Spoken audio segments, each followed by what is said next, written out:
Cet après-midi, nous allons parler des 4 éléments. L'univers est constitué de 4 éléments. L'eau, l'air, la terre et le feu. Ce sont les 4 éléments. Et on va voir dans ces 4 éléments comment le monde spirituel fonctionne. Comment nous pouvons agir afin que l'on discerne mieux les saisons dans lesquelles nous sommes. Et comment agir. Parce que face à une difficulté,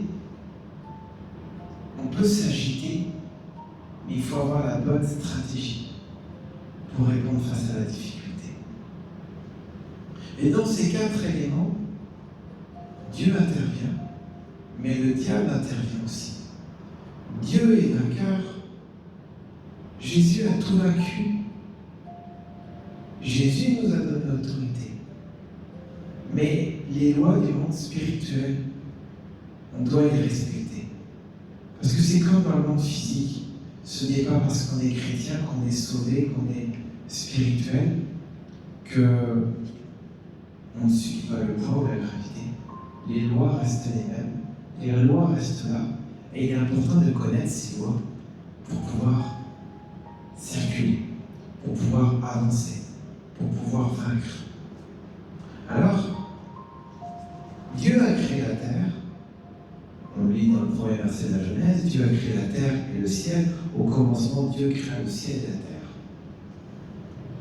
Le feu, c'est pas clair de quand est-ce qu'il est arrivé, quand est-ce qu'il a été créé dans la Bible. On ne nous dit pas, on n'a pas un verset précis qui nous dit où Dieu a créé le feu et quand est-ce que le feu est arrivé sur terre. Et il y a beaucoup de théories, mais ce n'est pas le sujet de cet après-midi. Et l'eau, ce n'est pas évident. Mais j'aimerais vous montrer un verset. C'est dans le psaume au chapitre 104. On va lire le psaume au chapitre 104, les versets 1 et 3. Mon âme, bénis l'Éternel. Éternel, mon Dieu, tu es infiniment grand. Tu es revêtu d'éclat et de magnificence. Il s'enveloppe de lumière comme d'un manteau. Il étend les cieux comme un pavillon. Il forme avec les eaux le faîte de sa demeure. Il prend les nuées pour son char. Il s'avance sur les ailes du vent. Vous voyez, là, ce psaume, c'est David qui l'écrit et il décrit un peu la création. Et au commencement, il étend les cieux comme un pavillon. Puis après, il forme avec les eaux le faîte de sa demeure. Dans d'autres traductions, c'est il forme avec l'eau la charpente de sa demeure. Il utilise l'eau comme charpente pour sa demeure. Il prend les nuées pour son char et il s'avance sur les ailes du vent. Il fait des vents ses messagers et des flammes de feu ses serviteurs. Le feu arrive à la fin et ce sont ses serviteurs qui sont des flammes de feu. Alors vous savez, Dieu, au commencement, Dieu a donné l'autorité à l'homme sur ces 4 domaines. Et aujourd'hui, il y a une guerre dans les 4 dimensions. Il y a une guerre dans les 4 dimensions. Et on peut le voir dans le monde physique. Qu'est-ce qui se passe dans le monde physique? Chaque pays a une armée terrestre, une armée navale et une armée aérienne. Et il y a des guerres autant sur terre que dans l'air, que dans l'eau. Et ces guerres, ces armées, qu'est-ce qu'elles utilisent pour se battre? Elles utilisent le feu. D'ailleurs, il y a longtemps, maintenant on ne le dit plus, mais il y a longtemps, les armées, quand elles tiraient, disaient feu, feu. Et aujourd'hui, si dans le monde physique, il y a des guerres dans ces 3 dimensions, en utilisant le feu, c'est parce que c'est à l'image du monde spirituel. Il n'y a rien dans le monde physique qui existe si ça n'a pas été créé, si ça n'existe pas avant dans le monde spirituel. Donc s'il y a des batailles, il y a des guerres dans ces 3 dimensions du monde physique, c'est qu'il y a des guerres, des batailles dans ces trois dimensions dans le monde des esprits. Et l'homme, en fait, l'homme, il est inscrit, enfin, l'homme a toutes ces quatre composantes en lui. Et justement, on va le voir que l'homme a ces quatre composantes en lui. C'est pour ça que l'homme est impacté par ces quatre dimensions et qu'il y a des batailles au niveau de ces quatre dimensions. Et on va voir où est-ce que les quatre dimensions interviennent chez l'homme. On va lire dans le Genèse au chapitre 1 et au verset 26. Genèse chapitre 1 au verset 26, ce verset nous dit comment Dieu a créé l'homme. Puis Dieu dit, faisons l'homme à notre image, selon notre ressemblance, et qu'il domine sur les poissons de la mer, sur les oiseaux du ciel, sur le bétail, sur toute la terre et sur tous les reptiles qui rampent sur la terre. Alors là, c'est très étonnant ce verset parce qu'on voit Dieu qui dit faisons. En fait, il parle à la première personne du pluriel. Mais, donc c'est nous. Mais il inclut qui en fait? Qui a-t-il dans le nous? Il faut voir que dans les versets avant, Dieu dit à l'eau, produis des êtres vivants. Dieu dit à la terre, produis des êtres vivants. Et là, quand il dit faisons, en fait, Dieu est en train de dire et terre, eau, ensemble, on va créer. Ensemble, nous allons créer un être vivant. Et c'est ce qui se passe par la suite, lorsqu'on lit Genèse au chapitre 2 et au verset 5. Lorsque l'Éternel Dieu fit la terre et les cieux, aucun arbuste des champs n'était encore sur la terre, et aucune herbe des champs ne germait encore, car l'Éternel Dieu n'avait pas fait pleuvoir sur la terre et il n'y avait point d'homme pour cultiver le sol. Mais une vapeur s'éleva de la terre et arrosa toute la surface du sol. L'Éternel Dieu forma l'homme de la poussière de la terre. Donc là, en fait, on voit que Dieu commence à façonner l'homme. Il façonne son corps. Et comment il façonne son corps? Il prend la poussière de la terre. Mais il faut se rappeler que la terre est issue de l'eau. Donc en fait, dans ton corps, tu as la dimension de la terre et tu as la dimension de l'eau. Et après, il souffla dans ses narines un souffle de vie. Et là, il souffla dans ses narines. Il y a la dimension de l'air. Nous avons les trois dimensions, l'air, l'eau et la terre. Et l'homme devint une âme vivante. Où est la dimension du feu? La dimension du feu, c'est la dernière partie. L'homme devint une âme vivante. Le feu est dans ton âme. Quand Jésus dit que nous soyons salés de feu, c'est dans ton âme qu'il doit y avoir du sel. C'est dans ton âme, dans ton cœur qu'il doit y avoir du goût. Tu dois avoir du goût. Tu dois porter du fruit et ce fruit doit être bon pour les autres. Il y a les quatre dimensions. Et comme il y a des batailles spirituelles dans les quatre dimensions, alors nous sommes impactés par ces quatre dimensions. Et on ne va pas rentrer en détail, mais j'aimerais juste voir un petit peu ces quatre dimensions. Et la première, on va commencer par la dimension de l'eau. Alors, ce qu'il faut savoir, c'est que ce qu'on peut voir dans la Genèse, vous l'avez sans doute lu déjà, c'est que l'eau recouvrait la terre. Alors, Dieu n'a pas créé la terre recouverte d'eau, mais il s'est passé quelque chose entre le verset 1 et le verset 2 de la Genèse, où l'eau a fini par recouvrir la terre pour détruire quelque chose, pour détruire je vais faire attention à mes mots, une civilisation. Pour détruire une civilisation, l'eau est intervenue, elle a recouvert presque la terre et elle a détruit et nettoyé. Donc cette dimension de l'eau, elle est utilisée pour détruire, pour nettoyer et pour donner la vie. Et dans cette dimension de l'eau, il y a beaucoup de richesses. C'est pour ça que beaucoup de villes riches se trouvent au bord de l'eau, que ce soit Monaco, Miami, New York, Los Angeles, ces villes très riches, Dubaï, ces villes très riches sont au bord de l'eau, parce que dans cette dimension spirituelle de l'eau, il y a des richesses. Il y a beaucoup de richesses au fond des océans, tant des richesses physiques que des richesses spirituelles. On peut lire Ésaïe au chapitre 60 et au verset 5. Tu tressailliras alors et tu te réjouiras, et ton cœur bondira et se dilatera quand les richesses de la mer se tourneront vers toi, quand les trésors des nations viendront à toi. Quand les richesses de la mer se tourneront vers toi. Quand les richesses de la mer se tourneront vers toi. Que les richesses de la mer se tournent vers toi. Il y a des richesses au fond de l'océan.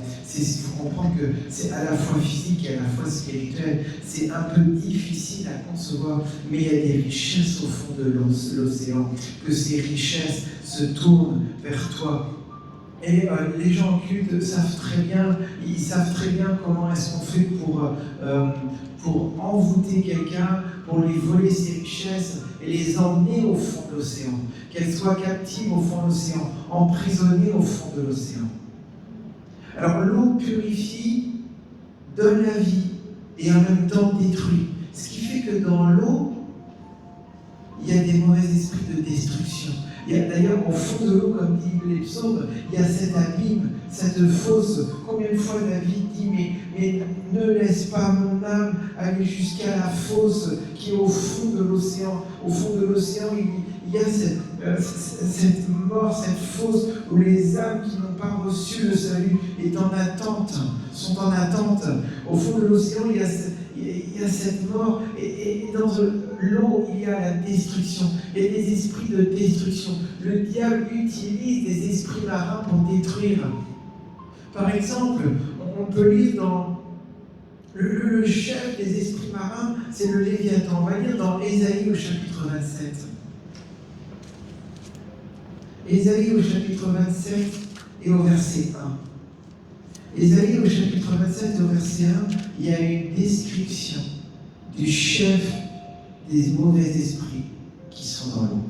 En ce jour, l'Éternel frappera de sa dure, grande et forte épée le Léviathan, serpent fuyard, le Léviathan, serpent tortueux, et il tuera le monstre qui est dans la mer.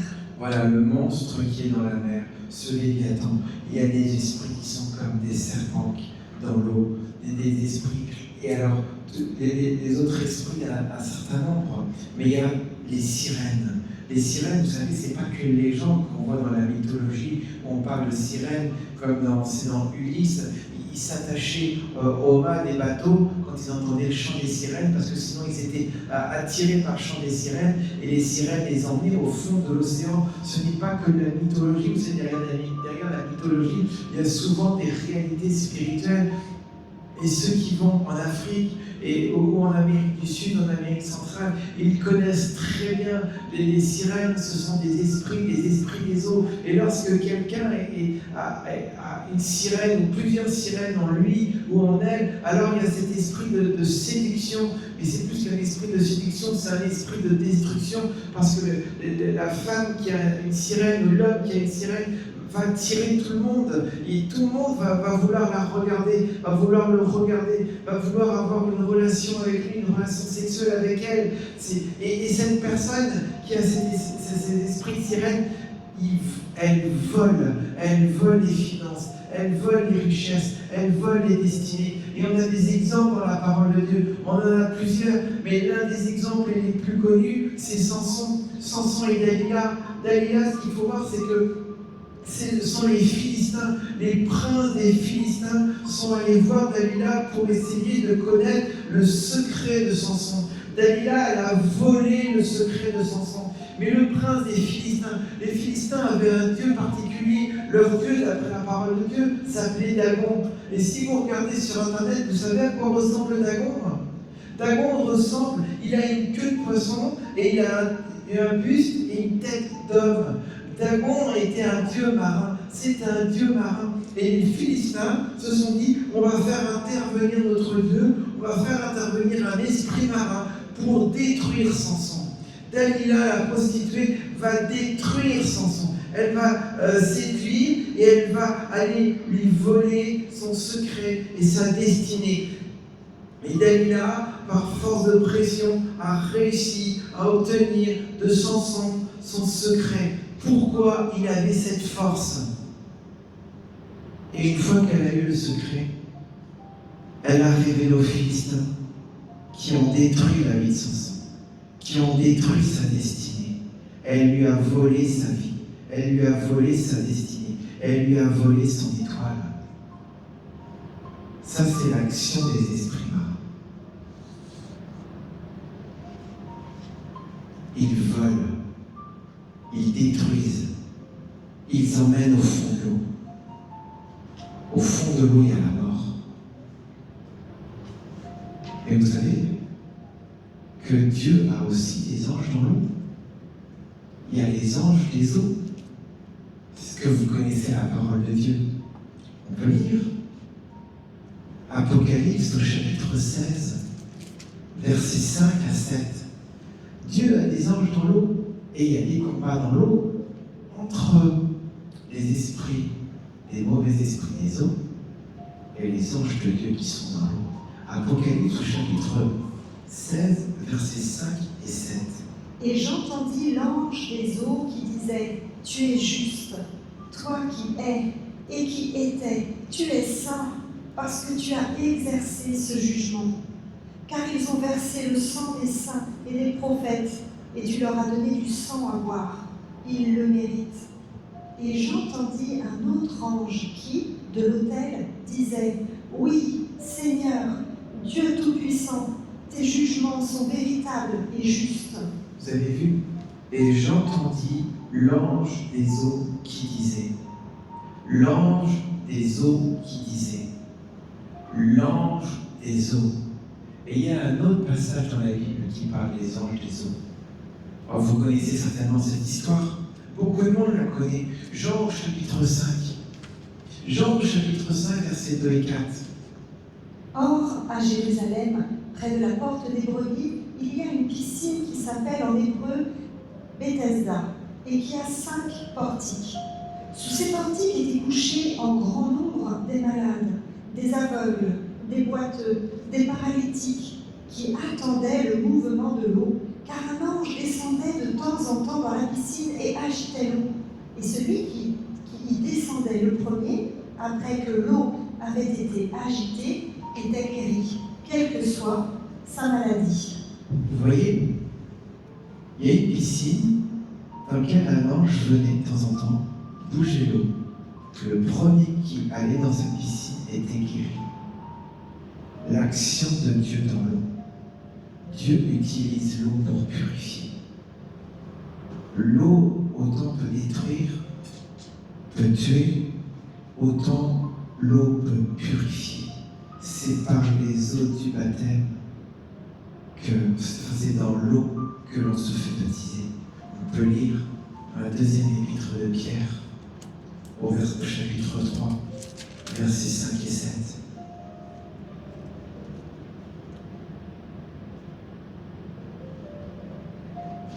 S'il n'a pas épargné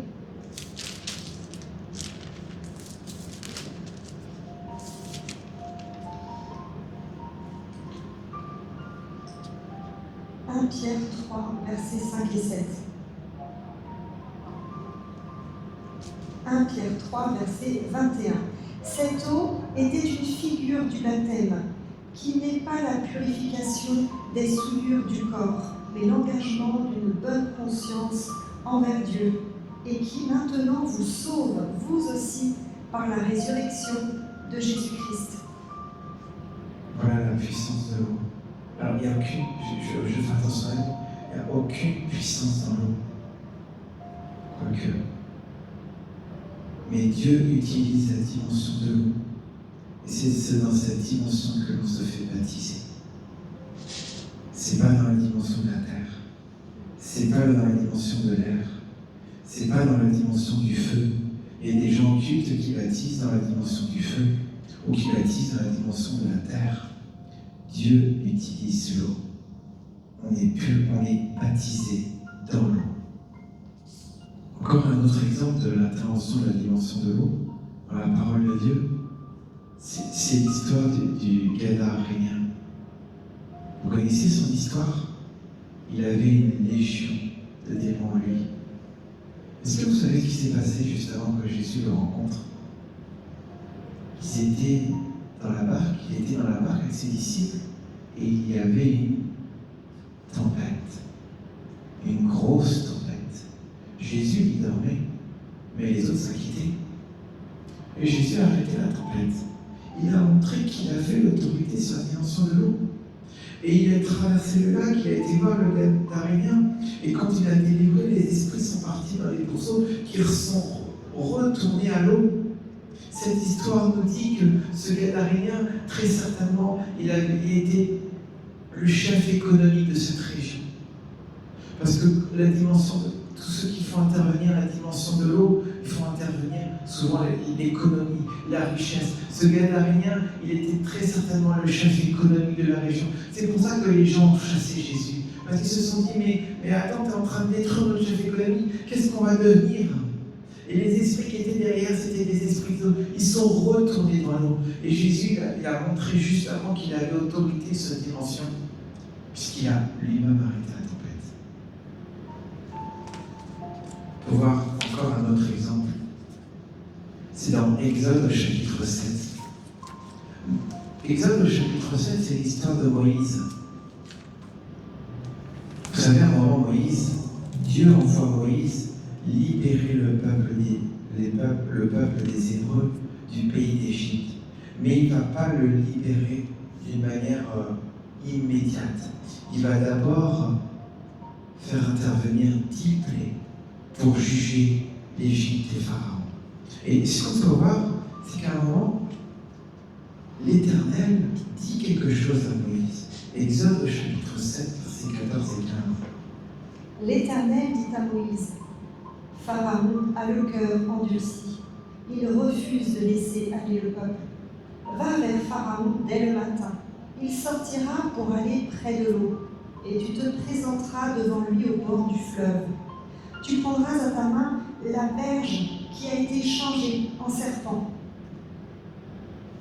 Vous voyez, dès le matin, Pharaon est allé vers l'eau.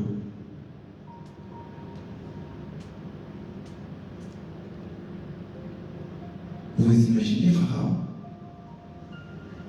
Il n'a pas besoin d'aller vers l'eau. Il a plein de serviteurs. Pourquoi a-t-il été vers l'eau? Dès le matin.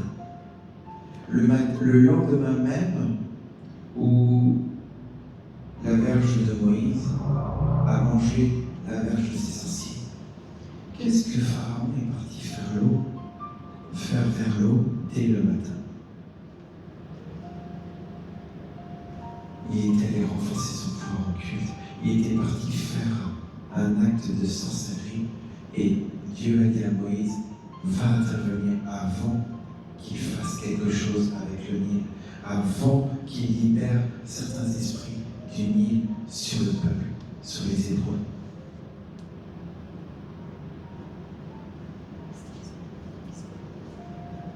Et Moïse lui-même le dit, un petit peu plus loin, je vais frapper les eaux du fleuve avec la verge qui est dans la main et elles seront changées en sang. Encore une dimension, enfin encore un exemple où on voit la dimension de l'eau intervenir.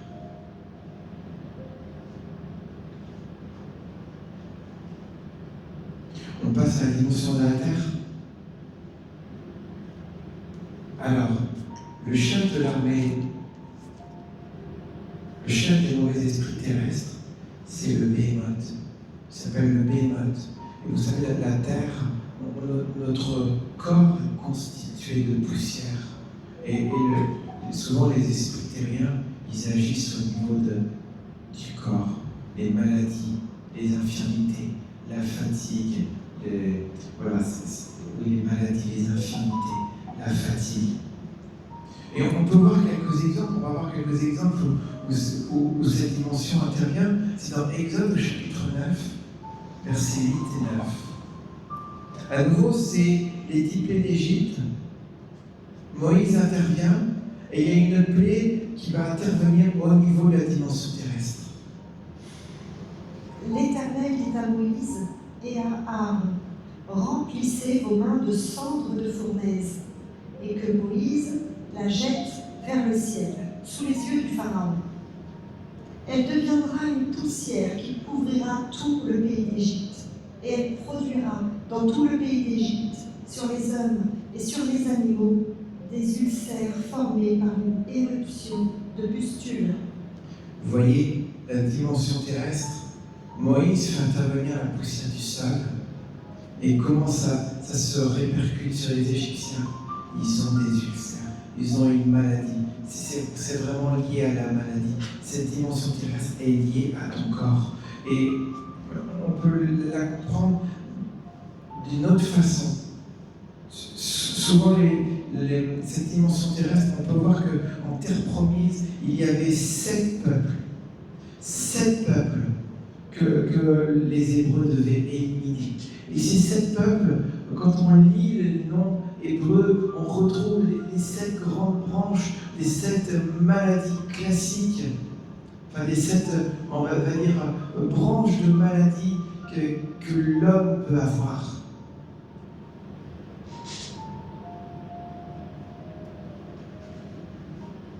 Et Dieu lui-même aussi agit dans cette dimension.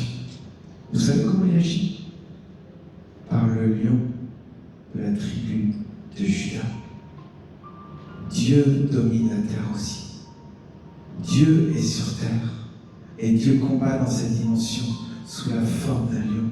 Et vous savez, le lion a des particularités. Le lion ne voit pas bien. Le lion n'entend pas bien. Le lion ne sent pas bien. Mais le lion ressent les vibrations.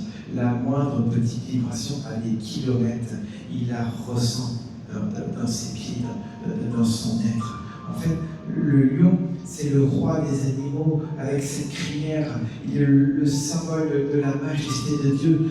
Et comment tu combats dans cette dimension? Parce que cette dimension est liée à ton corps. Tu ne peux pas la combattre facilement, mais il faut avoir du discernement. Comme le lion qui ressent toutes les petites vibrations.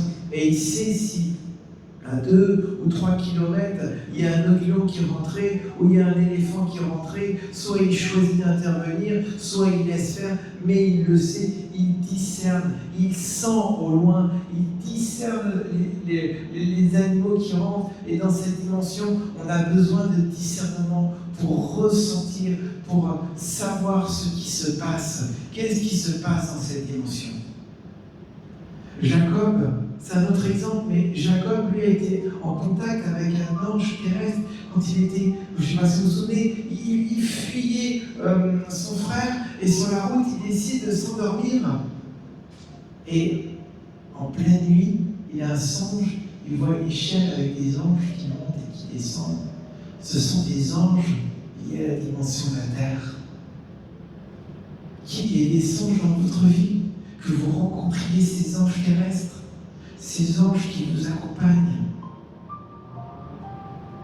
La troisième dimension, c'est la dimension de l'air.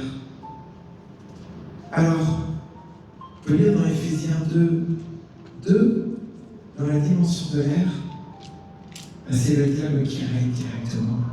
Éphésiens au chapitre 2 et au verset 2.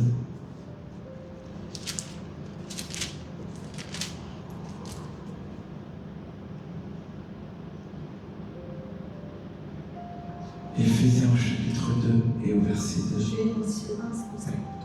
Vous étiez morts par vos offenses et par vos péchés, dans lesquels vous marchiez autrefois, selon le train de ce monde, selon le prince de la puissance de l'air, de l'esprit qui agit maintenant dans les fils de la rébellion. Voilà, le chef des mauvais esprits, c'est le prince de la puissance de l'air. C'est le diable lui-même. Et vous savez, Dieu a aussi des anges dans l'air. On peut lire dans Apocalypse au chapitre 7, verset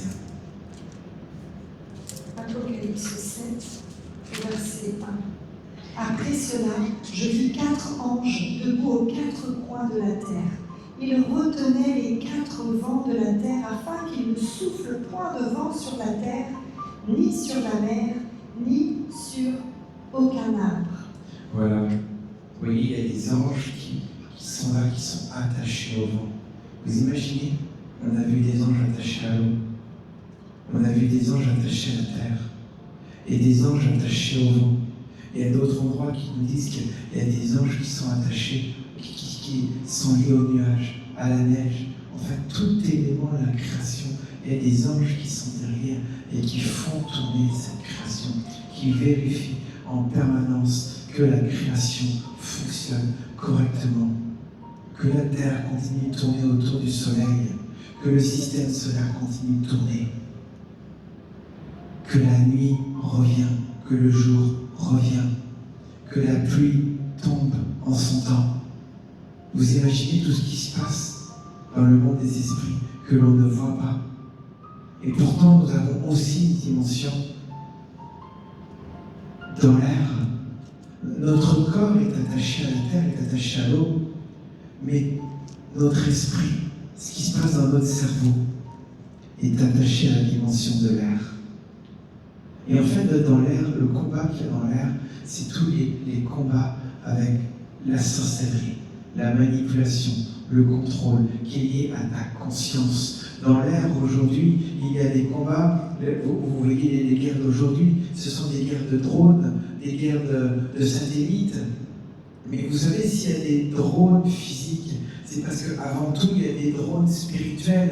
Il faut imaginer que dans l'air, il y a des combats entre drones spirituels, et ça c'est tout ce qui est sorcellerie, les esprits sorciers qui veulent influencer ta conscience, les envoûtements qui veulent te modifier, qui veulent te pousser. Combien en Afrique on a entendu d'exemples de femmes qui envoûtent des hommes pour se marier avec, ou des hommes qui envoûtent des femmes pour se marier avec. Là c'est vraiment la dimension de l'air qui intervient, on modifie ta conscience, on met une pression autour de ta conscience, autour de ton cerveau. C'est comme s'il y avait des drones, des satellites qui tournaient en permanence autour de ta tête et qui finissent par t'insérer des pensées qui ne viennent pas de toi, et tu finis par exécuter ces pensées. Ça, c'est la dimension de l'air. Regardez 1 Timothée au chapitre 1, verset 19.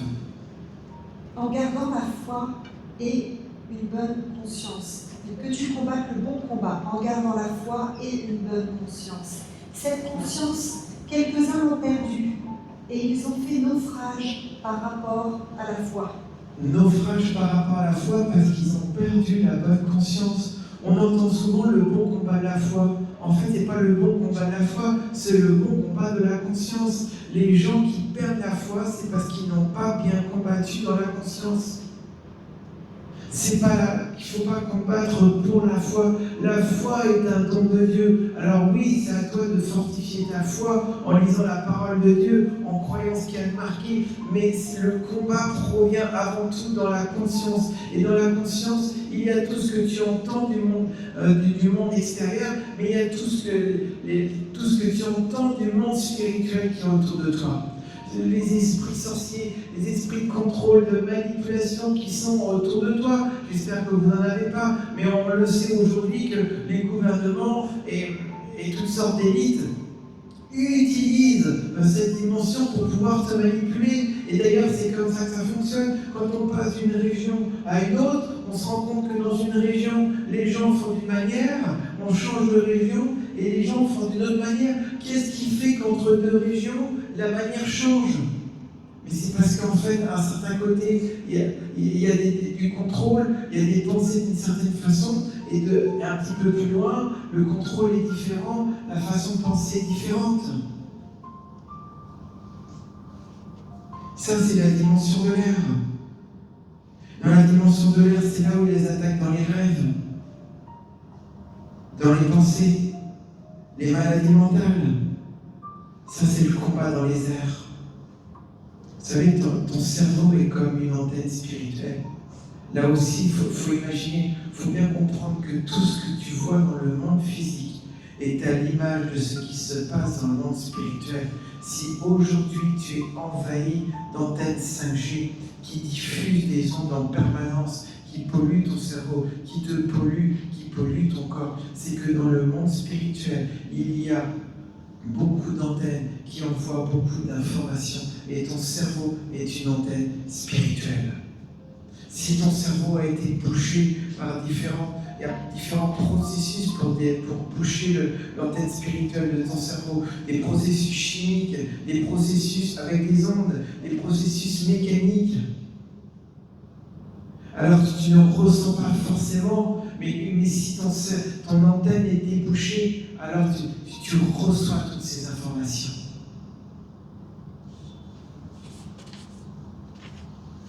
Ça, c'est la dimension de l'air.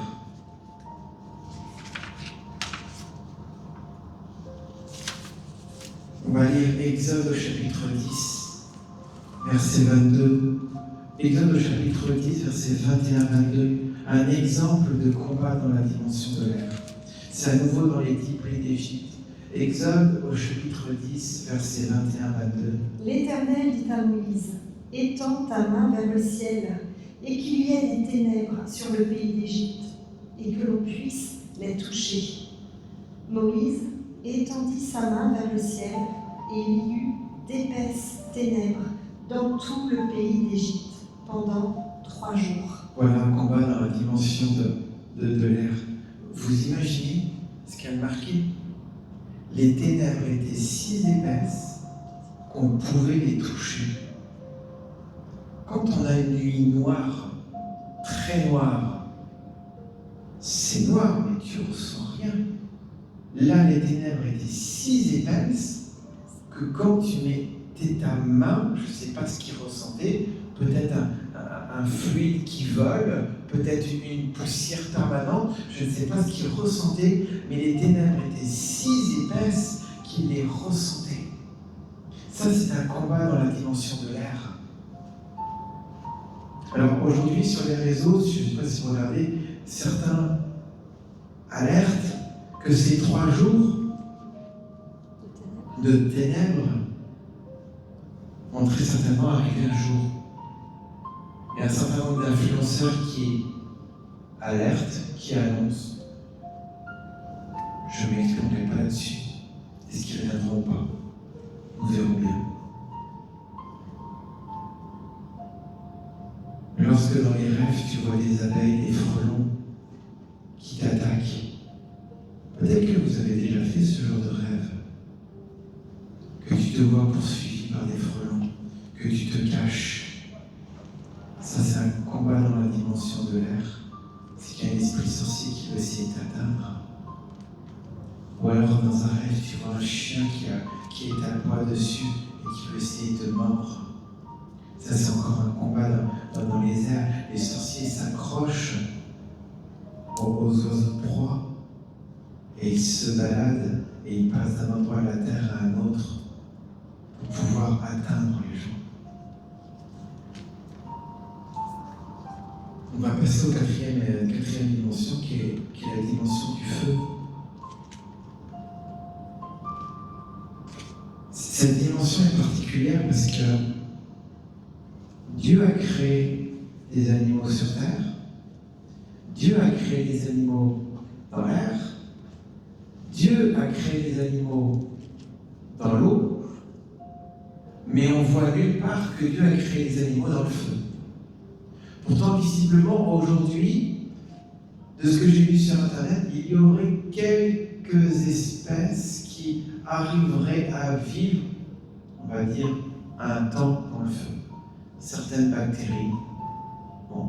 En tout cas, c'est une dimension particulière dans le sens où il n'y a pas d'être vivant dans le feu.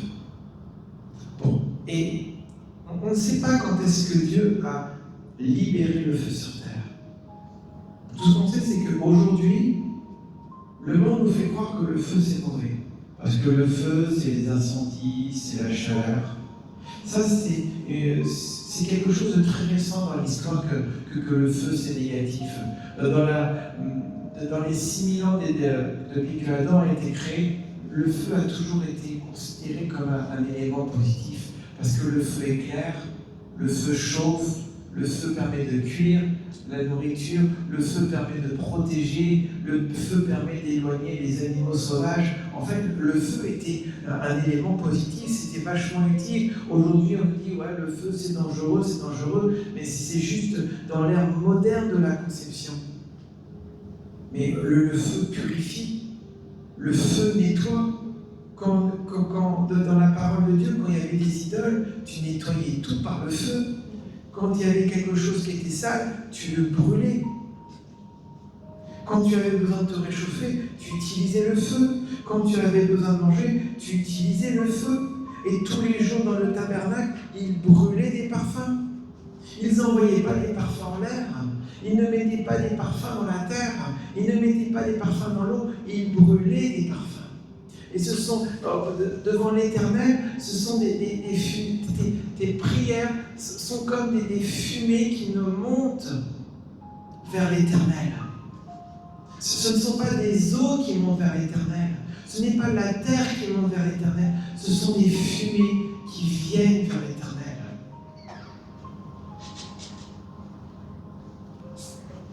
Le feu est aussi une arme. Alors ce qu'il faut savoir, c'est qu'en hébreu, feu, ça se dit esh. Et ça veut dire forte pression. C'est la pression qui brûle le bois. C'est ce qui pressurise le bois et qui brûle. Donc tout ce qui est feu est pression. Pression spirituelle, pression émotionnelle, pression climatique. On va même te dire que le froid brûle. Pourtant le froid c'est le contraire du feu. Et le froid justement ça n'a pas une haute température, mais ça brûle. Le feu brûle, ça exerce une pression. Quand il y a le feu quelque part, ça met une pression. Quand on dit que tu as le feu, c'est que tu exerces une pression en toi, tu bouges dans tous les sens, tu t'agites. Alors cette pression, elle peut être soit d'origine humaine, soit d'origine spirituelle. Et quand c'est d'origine spirituelle, cette pression vient de l'extérieur. Mais quand la pression est d'origine humaine, elle vient de l'intérieur. La pression de Dieu vient de l'extérieur. Dieu est un feu dévorant. Lui-même se dit comme un feu dévorant. Il ne se dit pas comme une eau mouillée ou une terre sèche ou un ciel qui s'évapore. Non, il dit de lui qu'il est un feu dévorant. Et il exerce une forme de pression. Parce que quand tu t'approches de Dieu, il y a cette pression par rapport au péché. Oui, tu es justifié, tu es lavé par le sang de l'agneau. Mais ton corps n'est pas encore dans la perfection. Ce qui fait que quand tu t'approches de lui, que la gloire s'approche, et il y a cette tension qui se crée en toi, parce que ton corps ne peut pas supporter sa présence. Vous savez qu'il y a même un ange qui règne sur le feu. Apocalypse au chapitre 14, verset 18. Et un autre ange, qui avait autorité sur le feu, sortit de l'autel et s'adressa d'une voix forte à celui qui avait la faucille tranchante. Un ange qui avait autorité sur le feu. Est-ce que vous connaissez l'histoire dans la Bible où on voit un ange dans le feu? Est-ce que vous connaissez l'histoire des 3 amis de Daniel qui ont refusé d'adorer la statue? Le roi de Babylone a dit, puisque vous refusez, vous irez dans la fournaise. Ils étaient 3 à avoir été envoyés dans la fournaise. Et une fois arrivés dans la fournaise, ils sont vivants. Et là, les gens ne comprennent pas, mais il y a une 4e personne brillante. C'était un ange de Dieu. L'ange de Dieu qui règne sur le feu. Dieu a des anges dans le feu. Le diable a des mauvais esprits dans le feu. Qui, dans la Bible, crache du feu? C'est le dragon. Le dragon, c'est celui qui règne dans le feu. Mais Dieu a des anges dans le feu. On parle aussi du feu du Saint-Esprit. Dieu est un feu dévorant. Là où il y a le feu, il y a la pression. Là où la dimension du feu est souvent palpable sur Terre, c'est les endroits où il peut y avoir des volcans, des tremblements de terre. La dimension du feu intervient chez toi quand tu te mets en colère. Tu as une pression au fond de toi, ça monte, ça monte, ça monte, et paf, tu exploses, tu te mets en colère. Il y a cette dimension, il y a ce feu que tu ne maîtrises pas qui est chez toi. Ce sont des émotions non maîtrisées. La colère, la violence, des paroles pas maîtrisées, des critiques, jugements. On peut lire Jacques au chapitre 3, verset 6. La langue aussi est un feu. C'est le monde de l'iniquité. La langue est un feu. Jacques, il ne te dit pas qu'il y a du feu dans la langue, c'est la langue est un feu. La langue est placée parmi nos membres, souillant tout le corps et enflammant le cours de la vie, étant elle-même enflammée par la géhenne. La langue est un feu. Et elle est enflammée et elle enflamme. On peut lire Jérémie au chapitre 5. Jérémie au chapitre 5, verset 14.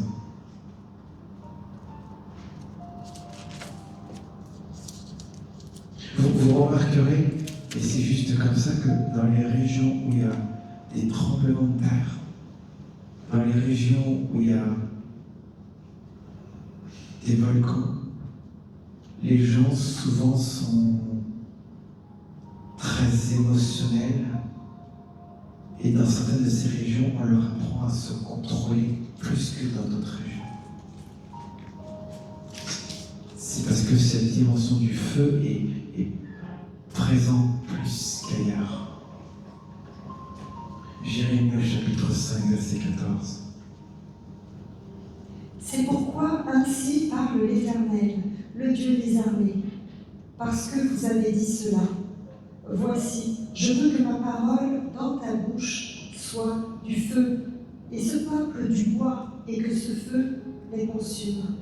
Le feu intervient dans la parole de l'Éternel pour consumer, pour nettoyer, pour purifier, pour ranimer.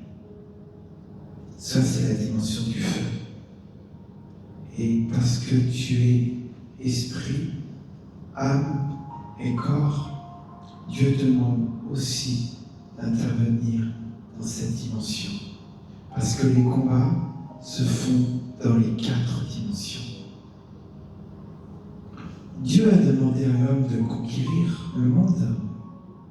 Il a commencé à conquérir la terre, puis après, lorsqu'il s'est répandu sur terre, il a conquis les fonds sous-marins. Enfin, en tout cas, il a essayé de comprendre un petit peu, il a visité. Puis après, il a conquis le ciel. Dieu te demande d'intervenir dans les 4 dimensions. L'air, la terre, l'eau et le feu. Parce que tu es un être humain, ces 4 dimensions. Tu appartiens à ces 4 dimensions. Tu interviens dans ces 4 dimensions. Vous savez, le feu et l'eau sont très complémentaires. Sur Terre, la nature de feu dépend de la nature du combustible. Mais en tout cas, il y a un certain nombre de feux, quand ce sont des feux de bois, on les éteint avec de l'eau. Mais dans le monde des esprits, c'est pas du tout la même manière. Dans le monde des esprits, l'eau n'éteint pas le feu, mais l'eau est un combustible pour le feu. C'est exactement le contraire. Dans le monde des esprits, l'eau est un combustible pour le feu.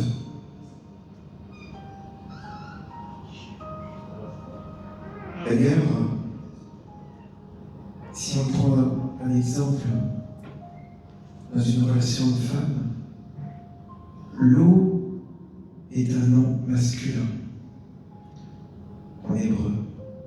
Le feu est un nom féminin. Et dans une relation amoureuse,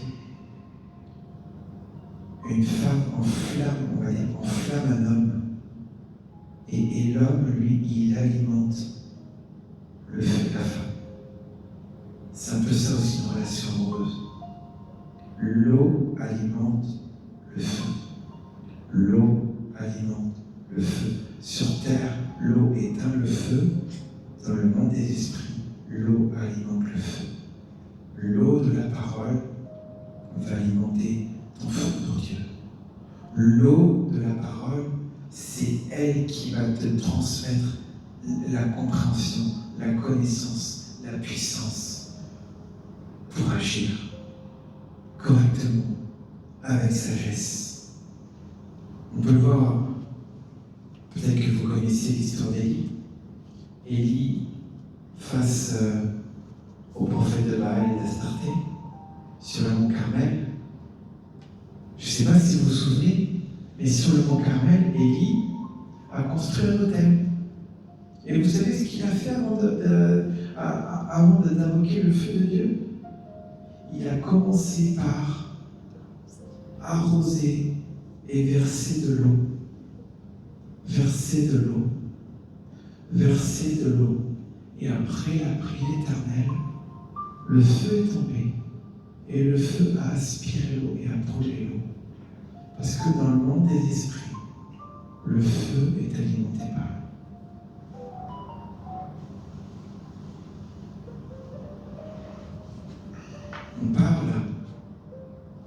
On parle des réveils. Et je ne sais pas si vous avez déjà entendu cette expression. Il y a la pluie, il y a le feu.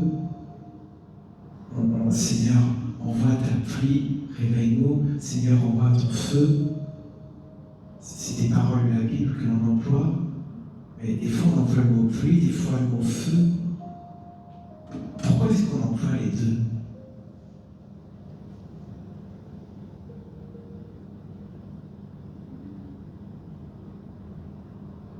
Pourquoi est-ce qu'on emploie les deux?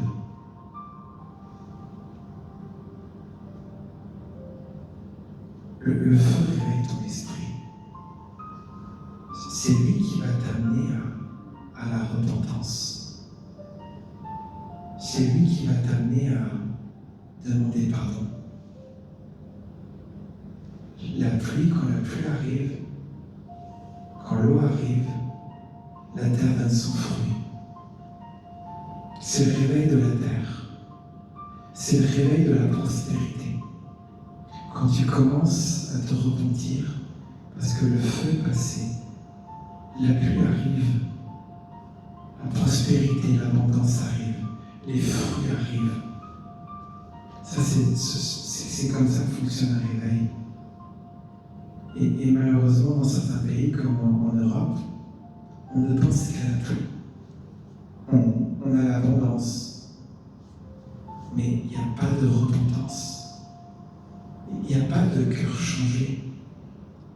Les cœurs ne sont pas transformés. Les cœurs ne sont pas consacrés. Ce qui fait que quand la pluie arrive, elle ne tire pas. Les fruits ne restent pas. Parce qu'il n'y a pas eu ce feu avant. Il n'y a pas eu cette repentance. Il n'y a pas eu le changement de mentalité. Il n'y a pas eu le renouvellement des consciences. Le cœur n'a pas été changé. Aujourd'hui, malheureusement, les cœurs en France sont fermés, sont durs, inatteignables. Quoi que tu fasses, c'est difficile d'atteindre. Il n'y a pas cette repentance. Il n'y a pas ce désir, cette remise en question. Et pourtant, sans cette remise en question, on ne peut pas passer à la suite.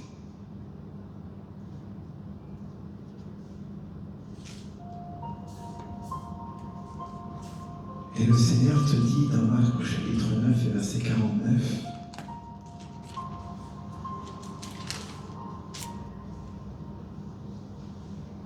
car tout homme sera salé de feu. Car tout homme sera salé de feu.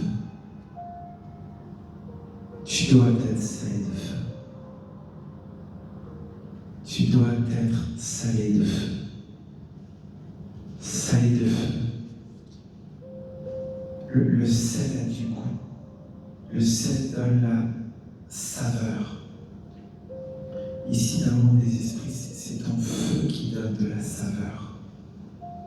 Est-ce que ton cœur est transformé? Est-ce qu'il a goûté ce feu qui transforme les cœurs, qui change ta mentalité, qui change ton comportement, qui change ta façon de penser, qui fait de toi quelqu'un qui a du goût, quelqu'un qui goûte bon, quelqu'un qui respire la présence de Dieu? Tout être doit être salé de feu. Reçois ce feu et sois salé. Reçois le feu de Dieu, car c'est le dernier point.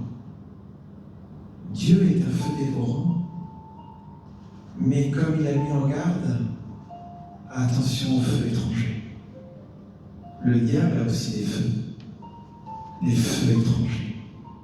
Attention à tes feux étrangers. Le feu a un prix. Le feu purifie. Le feu de Dieu purifie. Le feu est une puissance. Mais le feu de Dieu ne se mélange pas avec les feux étrangers. Tu ne peux pas conserver cette puissance, cette pureté, si en toi tu as aussi des feux étrangers. Tu as des puissances étrangères. Tu as des impuretés. Car les deux ne se mélangent pas. Voilà, Seigneur. Voilà pour une petite présentation des 4 éléments. Le diable intervient dans les 4 dimensions.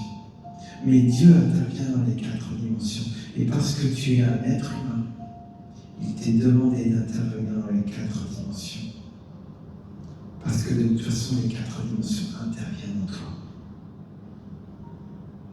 Dans l'eau, dans la terre, dans l'air et dans le feu. Seigneur, je te remercie pour ta parole qui nous fait prendre conscience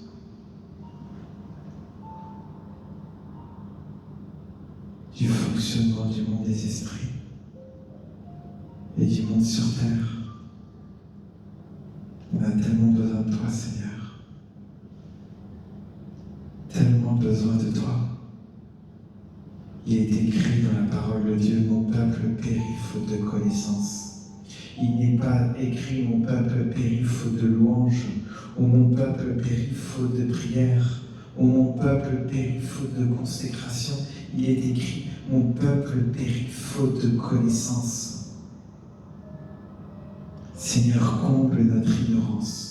Fais-nous prendre conscience de ces 4 dimensions et que lorsque nous lirons la parole de Dieu, alors nous puissions prendre conscience et comprendre de nouvelles choses.